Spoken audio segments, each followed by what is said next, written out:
কেবল দুটি কাজের দ্বারা তুমি ভক্তিতে অগ্রসর হতে পারো। তোমার ভজনের অনুকূলতা আসবে কেবল কেবল দুটি কার্য সম্পাদন করলে। প্রথম, শুদ্ধ ভক্তির চরণ রেণু, এই চরণ ধুলিকণা। তো আমি শুদ্ধ ভক্ত চিনব কে করে? আমি কার চরণ রেণু নেব?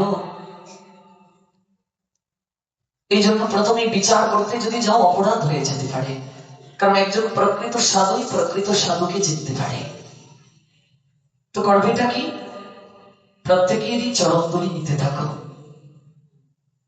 এই নিতে নিতে নিতে নিতে কোনো একদিন কোন না কোন শুদ্ধ ভক্তির চরণ ধুলিকণা তোমার মাখার সৌভাগ্য হয়ে যাবে। প্রথম কি? শুদ্ধ ভক্তির চরণ রেণু। কি বলছে? ভজন অনুকূল, ভজনে তোমাকে অগ্রসর করিয়ে দেবে। আর দ্বিতীয় কি? ভকত সেবা পরম সিদ্ধি প্রেম লতিকার মন। আর যদি প্রেম পেতে চাও, প্রেমই তো এই মনুষ্য জীবনে একমাত্র প্রাপ্ত হওয়া আমাদের পরম উদ্দেশ্য, তাই তো? প্রেম চাই। সনাতনকে গৌরহরি বললেন সন্ন্যাসের প্রয়োজনটা কি? সংসার ছাড়ার দরকার নাই যদি তুমি কৃষ্ণ প্রেম ধনে ধনী হতে পারো। কিন্তু এই জন্য দরকার প্রেমে পরিপূর্ণ একজন ভজন সঙ্গিনী, যা সবার ভাগ্যে হয় না। কৃষ্ণের সংসার সবার ভাগ্যে হয় না। ভজনে অগ্রসর, ভক্তি বৃদ্ধি, প্রেম লাভ, দুটো কার্যের দ্বারা। প্রথম হল শুদ্ধ ভক্তির চরণ রেণু, আর দ্বিতীয় হল ভক্ত সেবা। ভগত সেবা পরম সিদ্ধি। পরম শব্দের অর্থ শ্রেষ্ঠ। তোমাকে শ্রেষ্ঠ সিদ্ধি দান করে দেবে যদি তুমি ভক্ত সেবাটাকে অঙ্গীকার করতে পারো। ভগত সেবা পরম সিদ্ধি প্রেম লতিকার মূল। মূল যদি কেউ উৎপাদন করে, মূলটা কেটে দিয়ে জল দিচ্ছে, ওমা বৃক্ষ বাঁচবে গো। এই জন্য ভক্তি বৃক্ষের মূল হলো প্রেম, বৃক্ষের মূল হলো একমাত্র সাধু সেবা, ভক্ত সেবা। নিত্যলীলায় প্রবিষ্ট অষ্টোত্তর শতশ্রী ছিল মুরারি দাস বাবাজি মহারাজ। সাধু সেবার মূলাধার। এই তো যশোরের যখন আমি নোয়াপাড়ার পালপাড়ায় ভাগবত সপ্তাহে গিয়েছিলাম, বাবাজি মহারাজ তখন কচাতলায় 64 মহন্তের ভোগ রাখ দেবেন। সুবল দাদার তখন মহন্ত টিকা হয়নি। আমার পাঠ চলছে, পঞ্চম রজনী ছিল, আমার এখনো মনে আছে। আলোচনার প্রেক্ষাপটে একটা লীলা চলছিল। শিবানন্দ সেনকে নিত্যানন্দ প্রভু একটা দায়িত্ব দিয়েছিলেন। এই পূর্ববঙ্গের সকল ভক্তরা যখন রথযাত্রায় মহাপ্রভুর সঙ্গে অবস্থান করে আনন্দ বিলাস করবেন, এর জন্য 4 মাস যত গৃহী মহাপ্রভুর ভক্ত তারা সবাই সপরিবার পুরীধামে যেতেন, চাতুর্মাস্য সেখানে পালন করবেন। সংসারে থেকে কেমন করে ভজন করা যায় সেই শিক্ষাটা মহাপ্রভু দেবেন। শিবানন্দকে দায়িত্ব দিলেন, তোমার দায়িত্ব হলো ওই সকল ভক্তদের প্রসাদের ব্যবস্থা তুমি করবে। তাবু গাড়বে, সন্ধ্যা যেখানে হয়ে যাবে তখন তো পদব্রজে, সন্ধ্যা যেখানে হয়ে যাবে তাবু গেড়ে নেবে, মাধুকরীতে বের হয়ে যাবে, তারপর রন্ধন হবে, তারপর প্রসাদ। নিত্যানন্দ প্রভু দায়িত্ব দিলেন। এই প্রসঙ্গে আমার একটা লীলা চলছিল।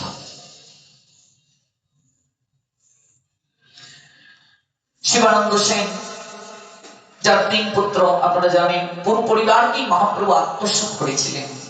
মহাপ্রভু শিবানন্দের পুরো পরিবারটাকে গ্রহণ করে প্রেম দনে ধনী করে দিয়েছিলেন। আমরা গাই শিবানন্দের কি আনন্দ, পিতায় পুত্রে গহুর মাঝে। শিবানন্দ একটু দেরি করলেন, সেবায় ঘাটি সামলাতে একটু দেরি হয়ে গেল। এই জন্য নিত্যানন্দ প্রভু একটু অভিমান করলেন, কৃত্রিম ক্রোধ প্রদর্শন করলেন। এই যে একটু অবহেলা। শিবা এখনো আসেনি। ও আসেনি। শিবার 3 পুত্র মরুক। নিত্যানন্দ বললেন শিবানন্দের 3 পুত্র মরে যাক। পুত্রগণের প্রতি স্নেহ পরবশে আসেনি। দেরি হলো কেন? শিবার 3 পুত্র মরে যাক। শিবানন্দের স্ত্রী ক্রন্দন শুরু করে দিলেন, প্রভু তুমি কেমন অভিশাপ দিলে? আমার 3 পুত্র মরবে, আমার মা বলে কি ডাকবে? শিবানন্দ প্রভুর চরণ প্রান্তে এসে কেঁদে কেঁদে বলছে, প্রভু আমি জানতাম তুমি আমাকে অনেক ভালোবাসো। তুমি যে আমায় এতটা ভালোবাসো আমি জানতাম না।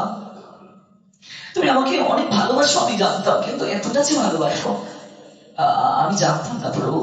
প্রভু জগৎজীব তোমাকে কতটা জানতে পেরেছে আমি জানি না, কিন্তু আমি জানি প্রভু কৃষ্ণ প্রেম ভক্তি, কৃষ্ণ নাম প্রেম বৃক্ষের মূল হলে তুমি। প্রভু আমি জানি তুমি কে। তুমি আমায় অভিশাপ দাওনি, তুমি আমায় আশীর্বাদ দিয়েছ। এই সন্তান প্রভু আমায় দিয়েছেন, তুমি কেড়ে নেবে, এ তোমার জীবনে পরম প্রাপ্তি প্রভু। আমার বন্ধন ঘুষবে প্রভু, আমার আর পিছনে কোন বন্ধন থাকবে না প্রভু। আমি মুক্ত গগনে বিহঙ্গের নিয়ে উঠতে পারবো ডানা মেলে। তুমি আমায় কৃপা করেছ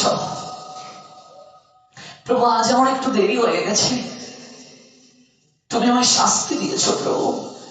আমার একটু সেবায় আমার একটু দেরি হয়ে গেছে প্রভু। নিত্যানন্দ প্রভু তখন বলছেন, শিবা কাছে আয়।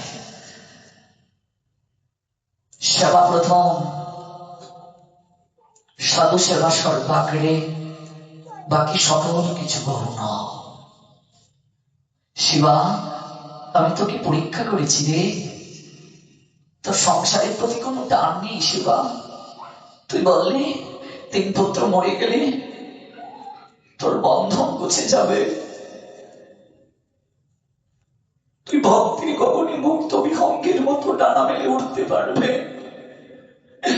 শিবানন্দ আমার এই ডান চরণটা আমি তোর মস্তকে আজ স্থাপন করলাম রে। এই জগৎ সংসারে আমার সুরক্ষা সতত তোর মস্তকের মাঝে থাকবে। তুই অনন্তকাল প্রেম ধনে ধনী হবে শিবা, অনন্তকাল প্রেম ধনে ধনী হবে। তোর সাহচর্যে যে আসবে সেই কৃপা পাবে। পশু পাখি কীট পতঙ্গ তোর কৃপায় উদ্ধার হবে। এই যে কুকুরটা উদ্ধার পেল শিবানন্দের কৃপায়, নিত্যানন্দের প্রথমে আশিস ছিল। এই লীলাটা চলছিল। আর তখন শ্রদ্ধাস্পদ বাবাজি মহারাজ তিনি অনেক দূর জার্নি করে তিনি এলেন এখানে বগুড়া কবি 64 মন্ত্রের বগুড়া। আগে বাবাই তো সারা বাংলায় 64 মন্ত্রের বগুড়াটা দ্রুত গতিতে প্রচার করলেন। আয়োজনকারী খুব ইচ্ছে ছিল উনি যেন একটু ভাগবতে আসেন, তো এই পাঠ চলাকালীন সময় তিনি এলেন। পাশে একটা আসন দেওয়া হলো, একেবারে আমার পাশেই বসলেন। বসে তিনি আয়োজনকারীকে বলেছেন, আমি যাবো আর আসবো, এত আমি জার্নি করে এসেছি। সৌল দাদাজি বলেছিলেন বাবা এত কষ্ট করে এলেন, কিন্তু এই পাঠটা উনি যখন হেঁটে হেঁটে আসছেন তখন থেকেই শুনলেন। তারপর বললেন যে না আমি শ্রবণ করব। আমি চেয়ারে বলবো না, একটা আসন দাও। এখনো ছবিটা আছে, ক্যামেরা দিয়ে ছবি। বাবা যখন দেহ রাখলেন, আমি এই নিয়ে একটা বিস্তৃত ভাবে আমি একটা এই স্মৃতিচারণ করেছিলাম। একেবারে পাশে বসলেন, 1.5 ঘন্টা বসে শ্রবণ করলেন। আর তখন আমাকে একটা কথা বলেছিলেন তিনি। প্রথমে তিনি আপনি করে সম্বোধন করলেন। আমি বললাম, বাবা আপনি আমাকে তুমি বললেই আমি আনন্দ পাবো। বাবা বলেছিলেন, জীবে সম্মান দেবে জেনে কৃষ্ণ অধিষ্ঠান। বিনয়টা একটু লক্ষ্য করো। আমাকে বলেছিলেন, আপনার মুখে গৌর কথা, নিতাই চাঁদের কথা যেন আমি মন্ত্রমুগ্ধের নিয়ে শুনেছিলাম, মনে হয় যেন বৃন্দাবন দাসী বলছেন। আমার এখনো মনে পড়ে। আমাকে উনি বলেছিলেন, আমি বললাম, বাবা আমি একটা নিবেদন তুমি করে বলুন। তারপর বলেছিলেন, তুমি গৌর কথা বলবে, গৌর কথা তোমার মুখে যে শুনবে পাগল হয়ে যাবে। আমার এখনো মনে পড়ে উনি আমায় প্রাণ করে আশীর্বাদ করেছিলেন। সুবল দাদাকে বলেছিলেন, সুবল এই 64 মন্ত্রের বুকরাগে ওই ছেলেটাকে নিয়ে আসবি। তখন আমি আরো ছোট, তখন এই 64 মন্ত্রের বুকরাগে আমি পাঠ করেছিলাম। বলছিলেন, একটু রূপার সনাতনী লীলামৃত শ্রবণ করাও। আমার মনে আছে এখনো। গৌর গোবিন্দ দাদাজি তখন তার এত জটাও ছিল না, একেবারে তখন পাঠও করতো না, একেবারে সে অধ্যয়ন করে অনার্স পড়ে। তখন আমার মনে আছে, ছবি আছে আমার সাথে। তখন গৌর গোবিন্দ অনার্স পড়ে গৌর গোবিন্দ দাদাজি। আজকে বাবার কৃপায় সে কত মহা ভক্তি প্রেম হৃদয়ে তো ছিলই, তা না হলে তো আর হতো না। আমার এখনো মনে আছে গৌর গোবিন্দ দাদাজি তখন অধ্যয়নরত। এই প্রথম তার সঙ্গে আমার সাক্ষাৎ হয়েছিল। এই যে একটা বিশেষ প্রাপ্তি, কেন এই কথাটাও আমি এখানে উত্থাপন করলাম, সেবায় শ্রেষ্ঠ। সেবার দ্বারা কেমন করে প্রেম লাভ হয়। আমি রাধাকুণ্ডে যখন গেলাম শেষ দেখা মুরারি বাবার সঙ্গে, নিজের হাতে তিনি আমায় প্রসাদ দিয়েছিলেন। বললাম, আমার সঙ্গে চলো, তোমায় আমি কেশিকাঠি নিয়ে যাবো, আমার সঙ্গে চলো। 7 দিন কেশিকাঠে আমার থাকার সৌভাগ্য হয়েছিল এই আশ্রমে মুরারি মোহনগঞ্জে গোপাষ্টমী তিথিতে। আমাকে এত ভালোবাসতেন, এটা কল্পনাও করা যাবে না। বাবা যেদিন দেহ রাখলেন, মনে হয়েছিল যেন আমি আমার গুরুদেবকে হারিয়েছি। আজকাল সাধুদের মাঝে এরকম সরলতার বড় অভাব। আমরা দলে দলে বিভক্ত হয়ে যাচ্ছি। আমরা কেবল দল করছি, এখন দল। এরা অমুক গুরুদেবের দল, অমুক গুরুদেবের অনুসারীদের পাকে অমুকরা যাবে, তমুকরা যাবে না। এগুলো বাবার মাঝে ছিল না। প্রকৃত সাধুর মাঝে এগুলো থাকে না। এগুলো থেকে আমাদের বের হতে হবে। এগুলো থেকে আমরা যতদিন বের হতে না পারবো, আমার গুরুদেব বলেন, প্রত্যেক গুরুকে নিজের গুরু স্বরূপে দেখবে। প্রত্যেক গুরুদেবের শিষ্য শিষ্যাকে যতদিন নিজের গুরু ব্রাতা ভগিনীর ন্যায় দর্শন করতে না পারবে, ততদিন পর্যন্ত তুমি কখনো ভক্তির ভুবনে প্রবেশ করেছ এটা তুমি হতে পারবে না। বাবাজি মহারাজ তখন 40 মিনিট আমার পাঠের পর তিনি আস্বাদন করেছিলেন। এত ক্লান্ত হয়ে আসার পর বর্তমান গ্রন্থ থেকে একটা চরিত্র আস্বাদন করেছিলেন। বাবাজি মহারাজের সঙ্গে আমার ছবিটা এখনো আছে, শ্রদ্ধার সঙ্গে স্মরণ হয়। তারপর কি নৃত্য হলো, শুয়ে পড়তেন শিষ্যরা, শুয়ে পড়তেন। বাবাজি মহারাজ তাদের পৃষ্ঠে চরণ দিয়ে দিয়ে যেতেন। আর এই তো বৃন্দাবন রে সখী, এই তো বৃন্দাবন। আহা, কত কিছু নেয়ার ছিল, কিন্তু যখন নেয়ার কথা আমরা তখন নিতে পারি না, চলে গেলে বুঝি যে আমরা কি হারাই, কি হারিয়েছি।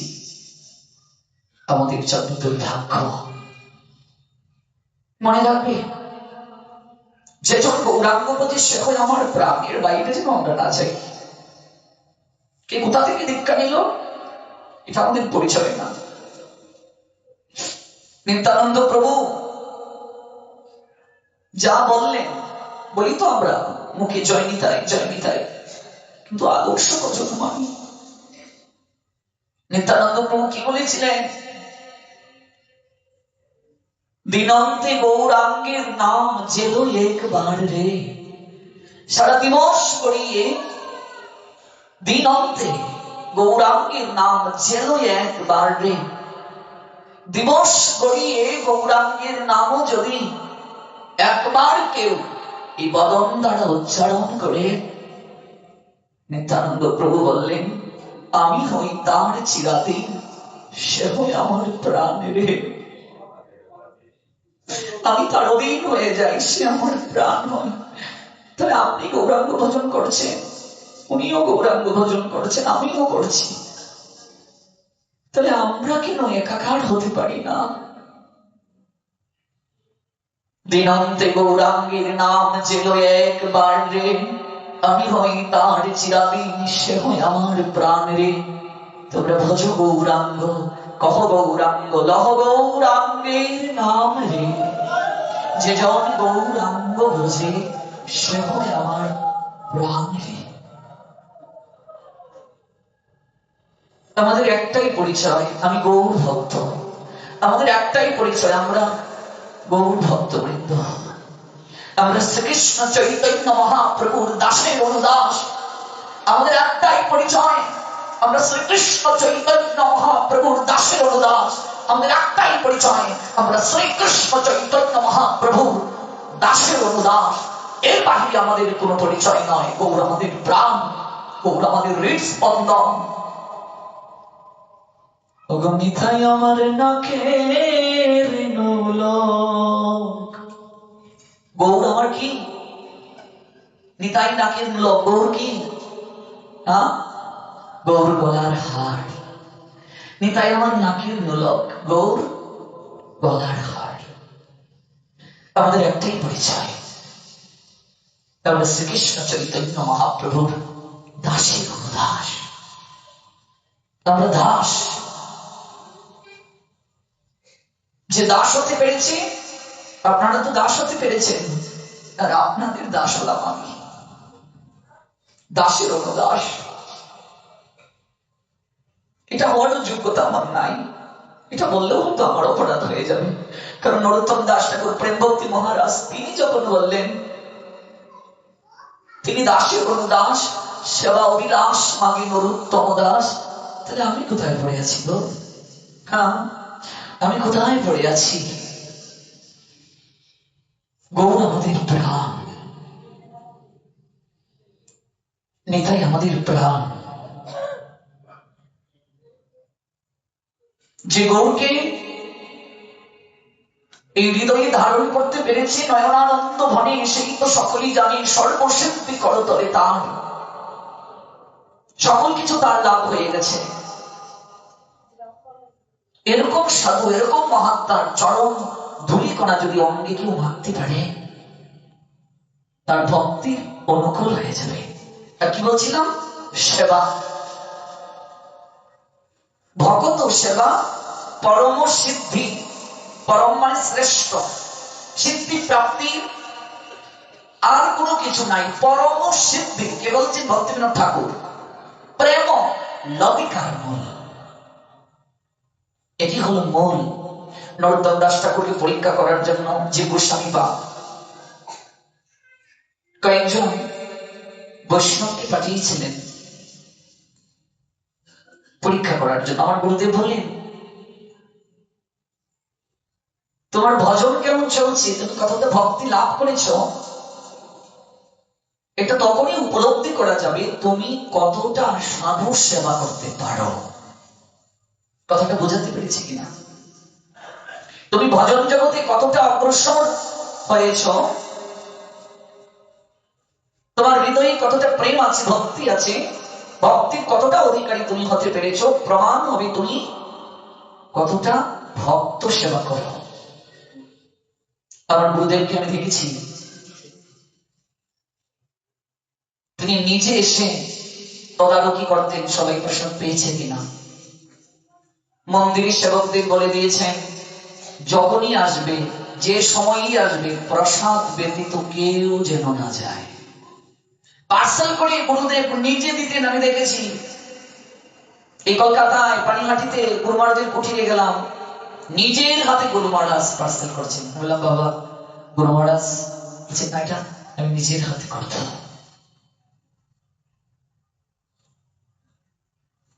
প্রথমেই ভক্ত নিবাস করলেন গুরু মহারাজ। প্রত্যেকটা রুমে হাই কমেন্ট, লো কমেন্ট, বাথরুম, টয়লেট, ভক্তদের জন্য কোনো অসুবিধা না হয়, মশারি সহ। যে মন্দিরে ভক্ত সেবা হয় না, যে মন্দিরে সাধু সেবা হয় না, সেই মন্দিরে কোনোদিন ভগবান অবস্থান করেন না, করেন না, করেন না, থাকতেই পারেন না। যে গৃহে সাধু সেবা হয় না, সাধু থাকার জায়গা নাই। সাধু আসলে আমি আমার ঘর ছেড়ে দেব। আমি তো সবসময় ঘুমাই, আমি না ঘুমিয়ে আমার ঘরটা ছেড়ে দেব, আমার গুরুদেব বলে। আজকাল বহু জায়গায় সাধু থাকার জায়গা নেই, অট্টালিকার অভাব নাই, কিন্তু সাধু থাকার জন্য ব্যবস্থা নাই। প্রত্যেক গৃহী গুরু মহারাজ বলতেন, অন্তত যদি তাদের সামর্থ্য থাকে, একটা হলেও সাধুদের জন্য রুম রাখা দরকার, যে রুমে দম্পতি স্বামী স্ত্রী যারা, তারা শয়ন করবে না, শরীর সংসর্গে যাবে না, পবিত্র থাকবে। কেবল সাধুরা এলে, ব্রহ্মচারীরা এলে, গুরুদেব এলে কেবল সেই কক্ষটা ব্যবহার করবে। তাহলে বুঝবে সেই গৃহে স্বয়ং লক্ষ্মী অবস্থান করে। প্রমাণ তো শ্রীবাসকে দিয়ে মহাপ্রভু দিয়েছেন। শ্রীবাসের স্ত্রী মালিনী দেবী অলংকার বিক্রি করে দিলেন সাধু সেবার জন্য, অলংকার বিক্রি করে দিয়ে দিলেন, অলংকার বিক্রি করে দিলেন। মহাপ্রভু জিজ্ঞেস করলেন, এই যে তুমি এমন করে সকল কিছু তুমি ব্যয় করে ফেলছ, তোমার সংসারটা চলবে কি করে শ্রীবাস? আমরা না হয় অন্য কারো দিয়ে যাই। কথাটা শ্রীবাসকে এত কষ্ট দিল। প্রভু তুমি কি কথা বললে, অন্য কারো নিয়ে যাবে? চিন্তা তাকে দিয়েছিলেন শ্রীবাস। অন্তর্যামী মহাপ্রভু সব জানেন, তবু বলেছিলেন রহস্যটা কি? একদিন অপেক্ষা করবো প্রভু, এই নবদ্বীপবাসী তোমাকে সচিন্তন হয় নিমাই জানে, হয়তো কেউ জানি তুমি নীলাম্বর চক্রবর্তীর বৌমিত্র বিশ্বম্বর, কেউ জানি তুমি জগন্নাথ মিশ্রের নন্দন, কিন্তু এই শ্রীবাস কোট্টায় আমি মহাপ্রকাশ লীলায় আমি দেখেছি প্রভু, তুমি ভবের ঘাটের মাঝি, তুমি স্বয়ং পরমেশ্বর, তুমি ভগবান। আমি যার চরণে মাথা ঠেকিয়েছি, আমি একদিন অপেক্ষা করে দেখবো তিনি আমার জন্য কিছু ব্যবস্থা করেন কিনা। যদি না পাই 2 দিন অপেক্ষা করবো, তাতেও যদি কিছু না জুটে আমি 3টা তালি দিলাম, 3 দিন অপেক্ষা করবো। তাকিয়ে দেখো প্রভু, মাটির কলসি আছে, আমার ঘরে দড়িও আছে, যদি কিচ্ছু না পাই গলায় কলসি বেঁধে সুরধনী গঙ্গায় ডুবে মরবো, কিন্তু আমি তোমাকে আমার গৃহ ছেড়ে আর কার গৃহে যেতে দেব না, আর কারো গৃহে আমার প্রভুকে আমি যেতে দেব না, যেতে দেব না। আজকাল আমরা সাধু রাখার জায়গা পাই না, বৈষ্ণবরা আসলে থাকবে কোথায়, সাধু আসতে থাকবে কোথায়, আমরা জায়গা পাই না, ঘর নাই, ভগবান থাকার জায়গা নাই। আমি কোন একটা জায়গায় গিয়েছিলাম, আমি নাম বলবো না, আমার পাঠির খুব ভক্ত অনলাইনে পাঠ শুনে কাঁদতে কাঁদতে মাথা ছিল, বাবা আপনাকে বাস্তবে দেখেছি, বিশ্বাস হচ্ছে না, একটু চিমটি কেটে দেখি। আমার নিজের শরীরে, তার শরীরে চিমটি কেটে দেখছে, বাস্তবে দেখছে কিনা। একটিবার কৃপা করে একটিবার আসবেন, নিয়ে গেল। এবার আমার ঠাকুর কোন দিকে প্রণাম দেবো, যেতে যেতে বলছি, বাবা এই দেখুন এই 3টা রুম ফাঁকা, কেউ নেই, আমার একটাই ছেলে, আপনি আসবেন, এখানে মাস থাকবেন, কোনো চিন্তা নেই বাবা, আপনি আসবেন। আমি বললাম ঠাকুর কোন দিকে? মা আমাকে 2য় তলার দিকে নিয়ে তুলছে, 2য় তলার বেলকনিতে ঠাকুর, নিচে পড়া। আমি বললাম মা তোমার কি 1 গ্লাস জল গ্রহণ করা উচিত না?